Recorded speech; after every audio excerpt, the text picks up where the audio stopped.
እንኳን በደህና መጣችሁ። ዛሬ አንድ በጣም አስገራሚ ሐሳብ ይዤላችሁ ቀርቤያለሁ። የብሉይ ኪዳን ሕግ ጥላ ቢሆንስ? አዎ፣ ልክ እንደሰማችሁት ጥላ። ይህ ጥላ እውን ወደ ሆነው ነገር እንዴት እንደሚመራን አብረን እንመልከት። እንግዲህ ኢየሱስ ሕግን ሊፈጽም እንጂ ሊሽር አልመጣሁም ብለዋል። ግን ተከታዮቹ የእንስሳት መሥዋዕት ማቅረብን የመሳሰሉትን ነገሮች ለምን ተዉት? ይሄ ትንሽ ግራ የሚያጋባ ጥያቄ ነው አይደል? ዛሬም እንዳሰሰው ምንጭ ግን ለዚህ እንቆቅልሽ መፍትሄ የሚሆን መንገድ ይጠቁመናል። እናም ይህን እንቆቅልሽ ለመፍታት 5 ቁልፍ እርምጃዎችን እንወስዳለን። ከሕጉ እንቆቅልሽ እንጀምርና የጥላውን ዓላማ እናያለን። ከጥላው ወደ እውነታው እንሻገራለን። ስለ ፍጹሙ መሥዋዕት እንማራለን። በመጨረሻም ሕጉ በልብ ላይ እንዴት እንደሚጻፍ እንመለከታለን። እሺ እንጀምር። ሕግን ልሽር የመጣሁ አይመስላችሁ? ልፈጽም እንጂ። ይህ የኢየሱስ ንግግር እኮ ትልቅ ጥያቄ ያስነሳል። በአንድ በኩል ሕግን አክብር ይላል፣ በሌላ በኩል ደግሞ ተፈጽሟል ይለናል። ታዲያ የቱ ነው ትክክል? እንዴት ነው ሁለቱንም የምናስታረቀው? መልሱ ምናልባት እዚህ ጥቅስ ውስጥ ተደብቆ ይሆናል። እነዚህ ሊመጡ ያሉት ነገሮች ጥላ ናቸውላ፣ አካሉ ግን የክርስቶስ ነው። እስቲ ያስቡት። የዛፍን ጥላ ስናይ ዛፍ እንዳለ እናውቃለን። ጥላው የዛፉን ቅርጽ ፍንጭ ይሰጣል፣ ግን ዛፉ ራሱ አይደለም። ምንጩ እንደሚነግረን ከሆነ ሕጉም ልክ እንደዛው ነው፣ ወደ እውነተኛው አካል ይጠቁማል። እሺ፣ ሕጉ ተላ ከሆነ ታዲያ መጀመሪያውኑ ለምን ተሰጠ? የዚህ ተላ ዓላማው ምንድን ነበር? ዝም ብሎ ጊዜያዊ መመሪያ ነበር ወይስ ከዛ የተለቀ ትርጉም አለው? ምንጩ እንደሚለው የጥላው 2 ዋና ዋና ዓላማዎች ነበሩት። አንደኛ፣ ኃጢአትን መግለጥ፣ ልክ ፊታችንን እንደምናይበት መስታወት ማለት ነው። መስታወቱ ፊታችን ላይ ያለውን ጉድፍ ያሳየናል እንጂ አያጸዳውም። ሕጉም እንደዛው ችግራችንን ያሳየናል። ሁለተኛው ዓላማ ደግሞ ወደ መፍትሄው ማመላከት ነው። ልክ መፍትሄው በዚህ በኩል ነው እንደሚል የመንገድ ምልክት። ይኸው በሕግ ኃጢአት ይታወቃልና የሚለው ቃል ይህን ያረጋግጣል። ስለዚህ ወሳኙ ነጥብ ይሄ ነው።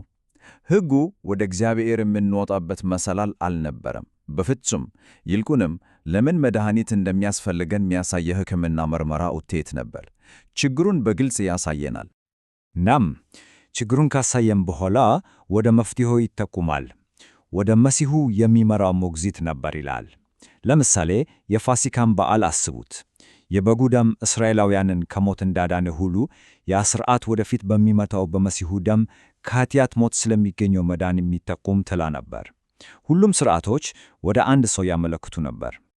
እንግዲህ አሁን ወደ ታሪኩ ማጠንጠኛ ነጥብ ደርሰናል። ጥላው ከእውነቱ ጋር የሚገናኝበት፣ ሁሉም ነገር ትርጉም የሚሰጥበት ቅጽበት፣ የመሲሁ መምጣትና አዲሱ ኪዳን። ይህ ንጽጽር ልዩነቱን በደንብ ያሳያል። አስቡት፣ ጊዜያዊ የነበረው ነገር ዘላለማዊ ሆነ። በእንስሳት ደም ላይ የተመሠረተው ሥርዓት በክርስቶስ ደም በተመሠረተ ተተካ።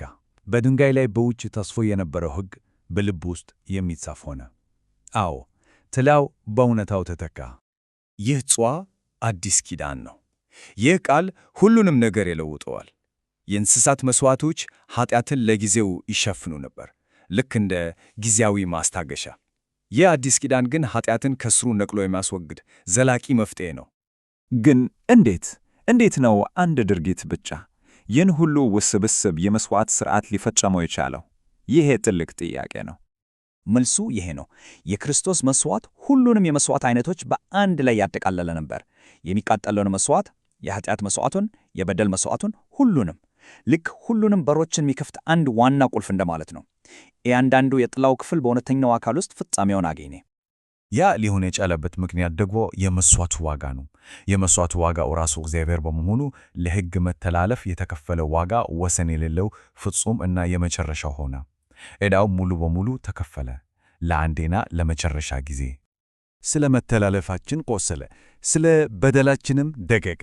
የሚገርመው ነገር ይህ ትንቢት የተጻፈው ክርስቶስ ከመወለዱ ከብዙ መቶ ዓመታት በፊት ነው። መሲሁ የመጨረሻው ምትክ እንደሚሆን አስቀድሞ መጠቆሙ ለዚህ ሐሳብ ትልቅ ክብደት ይሰጠዋል። እንግዲህ ይህ ሁሉ ነገር ወዴት ያመራናል? ወደ መጨረሻው ለውጥ፣ ከእግዚአብሔር ጋር ያለን ግንኙነት ከመሠረቱ ወደሚቀይርበት አስደናቂ እውነታ። እንቅፋቱ ተወግዷል። ወደ እግዚአብሔር የሚያደርሰው መንገድ ተከፍቷል። አሁን መንፈስ ቅዱስ በሰው ልጆች ልብ ውስጥ ሊኖር ይችላል። ይህ ማለት ከዚህ በፊት ያልነበረ አዲስ አይነት ግንኙነት ተችቷል ማለት ነው። ስለዚህ ሂደቱ ይህን ይመስላል። በጣም ግልጽ ነው። ደረጃ 1 ሕጉ ችግሩን ያሳየናል፣ ኃጢአትን ይገልጣል። ደረጃ 2 መሲሁ መፍትሄውን ያመጣል፣ ይቅርታን። እና ደረጃ 3 መንፈስ ቅዱስ አዲስ አይነት ሕይወት ያስችለናል፣ ሕጉ ከልብ እንዲጠበቅ ያደርጋል። እናም አዲሱ ትኩረት ሕግጋትን በውጪ ለመጠበቅ መሞከር አይደለም፣ በፍጹም። ይልቁንስ ትኩረቱ በመንፈስ ቅዱስ በሚመራ ውስጣዊ ለውጥ ላይ ነው። ለዚህም ነው ፍቅር የሕግ ፍጻሜ ነው የሚባለው። ሕጉ ከተጻፈ ደረቅ ሕግ ወደ ሕያው እውነታነት ይለወጣል። እንግዲህ ይህ ሁሉ ትንታኔ ወደ አንድ ትልቅ ጥያቄ ያደርሰናል። ሕጉ ወደ እውነተኛው ነገር የሚያመለክ ጥላ ከነበረ ዛሬ በዚያ እውነታ ውስጥ መኖር ማለት ምን ማለት ነው? ጥላውን ትቶ በእውነተኛው ብርሃን መመላለስ እንዴት ይቻላል? ይህንን ጥያቄ እያሰላሰለን የዛሬውን ውይይት እዚህ ላይ እናጠቃልላለን።